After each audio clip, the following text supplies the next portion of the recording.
छत्रपति वीर शिवाजी महाराज की, छत्रपति वीर संभाजी महाराज की। महाराष्ट्र के राज्यपाल श्रीमान रमेश जी,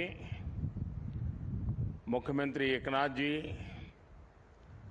केंद्रीय मंत्रिमंडल के मेरे सहयोगी राजनाथ सिंह जी, नारायण राणे जी, उप मुख्यमंत्री देवेंद्र फडणवीस जी, अजित पवार जी, सीडीएस जनरल अनिल चौहान जी, नौसेना प्रमुख एडमिरल आर हरिकुमार, नौसेना के सभी साथी और सभी मेरे परिवारजन, आज 4 दिसंबर का ये ऐतिहासिक दिन हमें आशीर्वाद देता है। सिंधु दुर्ग का ऐतिहासिक किला, मालवण तारकर्ली का ये खूबसूरत किनारा, चारों ओर फैला छत्रपति वीर शिवाजी महाराज का प्रताप, राजकोट फोर्ट पर उनकी विशाल प्रतिमा का अनावरण और आपकी ये हुंकार हर भारतवासी को जोश से भर रही है। आपके लिए ही कहा गया है, चलो चलो नई मिसाल हो, बढ़ो नया कमाल हो, झुको नहीं, रुको नहीं, बढ़े चलो, बढ़े चलो। मैं नौसेना परिवार के सभी सदस्यों को नेवी डे पर विशेष रूप से बधाई देता हूं। आज के दिन हम उन शूरवीरों को भी प्रणाम करते हैं जिन्होंने मातृभूमि के लिए अपना सर्वोच्च बलिदान दिया है। साथियों, आज सिंधुदुर्ग की इस वीर भूमि से देशवासियों को नौसेना दिवस की बधाई देना वाकई अपने आप में बहुत बड़े गौरव की घटना है। सिंधुदुर्ग के ऐतिहासिक किले को देखकर हर भारतीय गर्व से भर जाता है। छत्रपति वीर शिवाजी महाराज जानते थे कि किसी भी देश के लिए समुद्री सामर्थ्य कितना जरूरी होता है। उनका उद्घोष था, जलमेव यस्य बलमेव तस्य, यानी जो समुद्र पर नियंत्रण रखता है वह सर्वशक्तिमान है।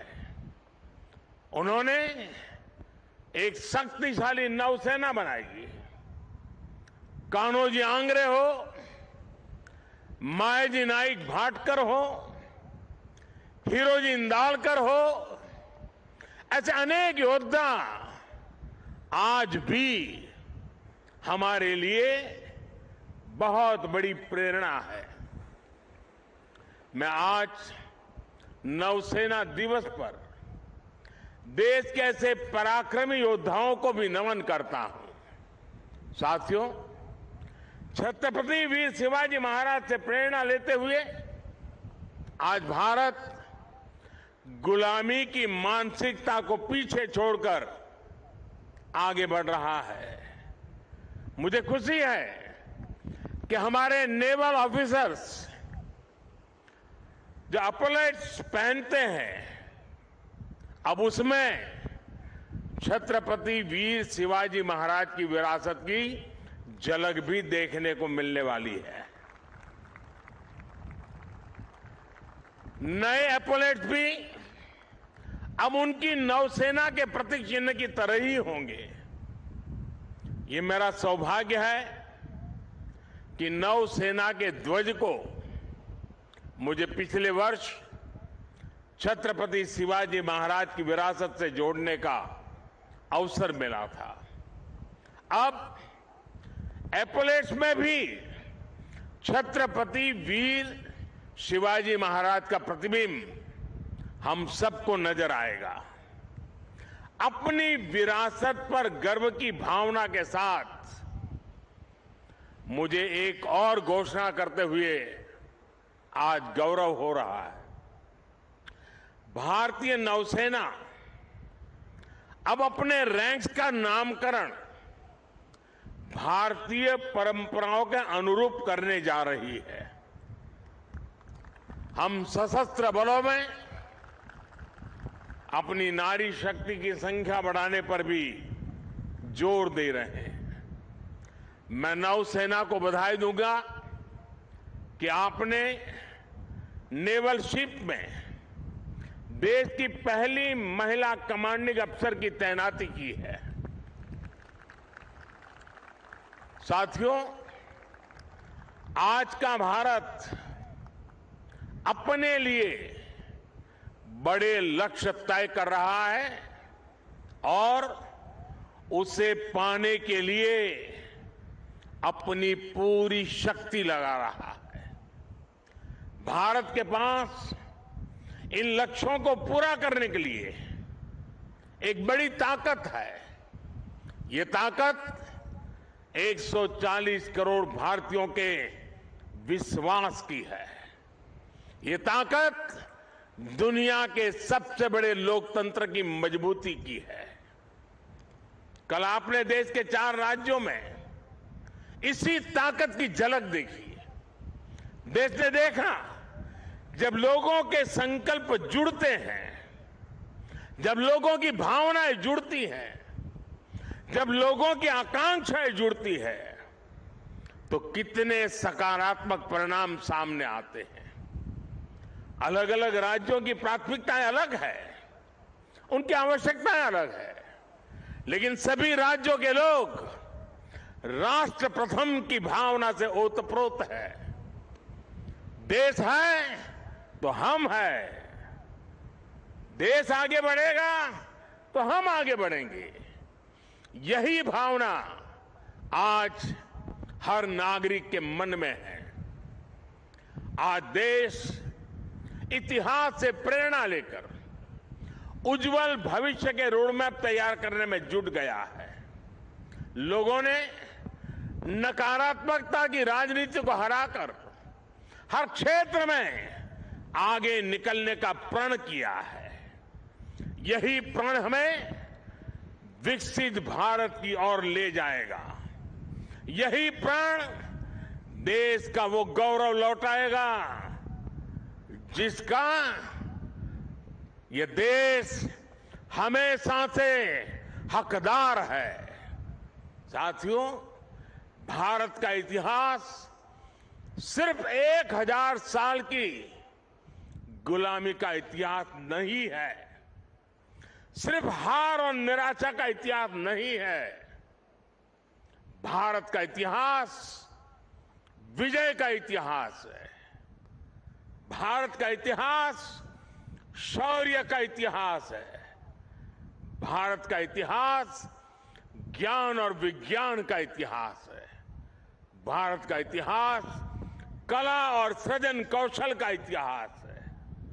भारत का इतिहास हमारे सामुद्रिक सामर्थ्य का इतिहास है। सैकड़ों वर्ष पहले जब ऐसी टेक्नोलॉजी नहीं थी, जब ऐसे संसाधन नहीं थे, तब उस जमाने में समंदर को चीरकर हमने सिंधु दुर्ग जैसे कितने ही किले बनवाए।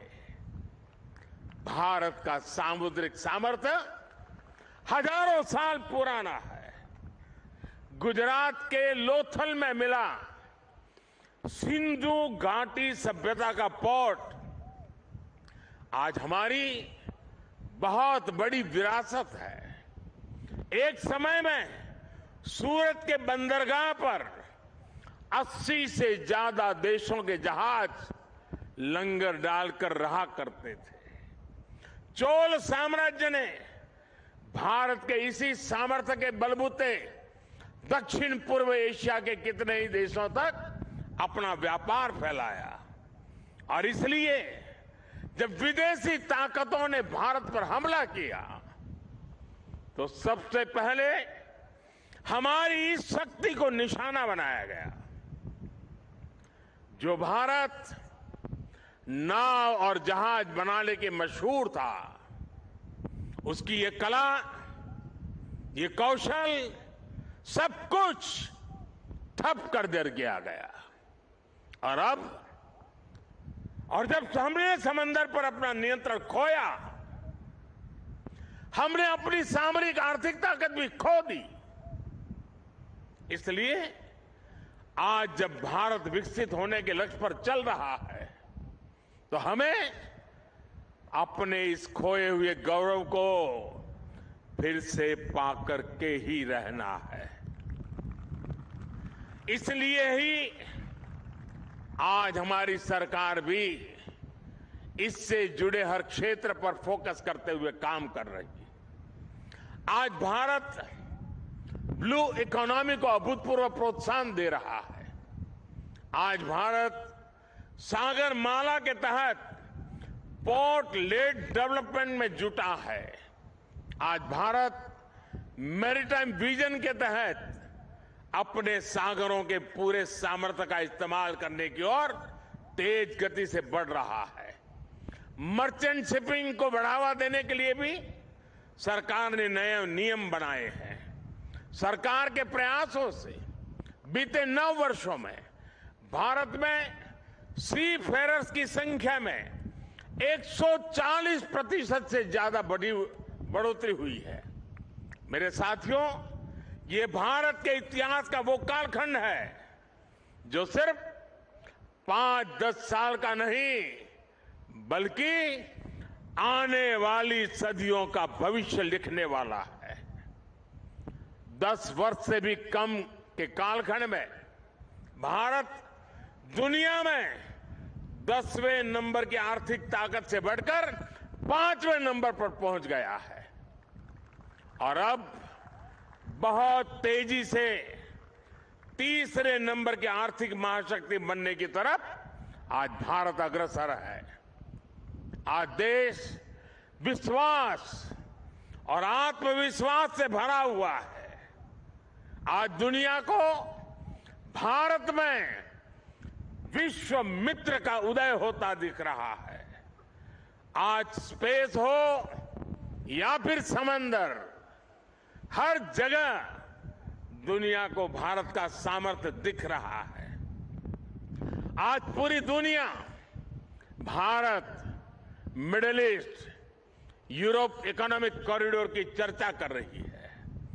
जिस स्पाइस रूट को अतीत में हमने खो दिया था, वो अब फिर से भारत की समृद्धि का सशक्त आधार बनने जा रहा है। आज मेड इन इंडिया की चर्चा पूरी दुनिया में हो रही है। तेजस विमान हो या किसान ड्रोन, यूपीआई सिस्टम हो या फिर चंद्रयान 3, हर जगह, हर सेक्टर में मेड इन इंडिया की धूम है। आज हमारी सेनाओं की अधिकतर जरूरतें मेड इन इंडिया अस्त्र शस्त्र से ही पूरी की जा रही है। देश में पहली बार ट्रांसपोर्ट एयरक्राफ्ट का निर्माण शुरू हो रहा है। पिछले साल ही मैंने कोची में स्वदेशी एयरक्राफ्ट कैरियर आईएनएस विक्रांत को नौसेना में कमीशन किया था। INS Vikrant make in India, आत्मनिर्भर भारत का एक सशक्त उदाहरण है। आज भारत दुनिया के कुछ गिने चुने देशों में है जिसके पास ऐसा सामर्थ्य है। साथियों, बीते वर्षों में हमने पहले की सरकारों की एक और पुरानी सोच को बदला है। पहले की सरकारें हमारे सीमावर्ती और समुद्र किनारे बसे गांवों को, इलाकों को अंतिम गांव मानती थी। हमारे रक्षा मंत्री जी ने अभी उसका उल्लेख भी किया। इस सोच के कारण हमारे तटीय क्षेत्र भी विकास से वंचित रहे। यहां मूल सुविधाओं का अभाव रहा। आज समंदर किनारे बसे हर परिवार के जीवन को बेहतर बनाना केंद्र सरकार की प्राथमिकता है। यह हमारी सरकार है जिसने 2019 में पहली बार फिशरीज सेक्टर के लिए अलग मंत्रालय बनाया। हमने फिशरीज सेक्टर में लगभग 40,000 करोड़ का निवेश किया है। इस वजह से 2014 के बाद से भारत में मछली उत्पादन 80% से ज्यादा बढ़ा है। भारत से मछली का एक्सपोर्ट भी 110% से ज्यादा बढ़ा है। अपने मछुआरों की मदद करने के लिए सरकार हर संभव कोशिश कर रही है। हमारी सरकार ने मछुआरों के लिए बीमा कवर 2 लाख से बढ़ाकर 5 लाख किया है।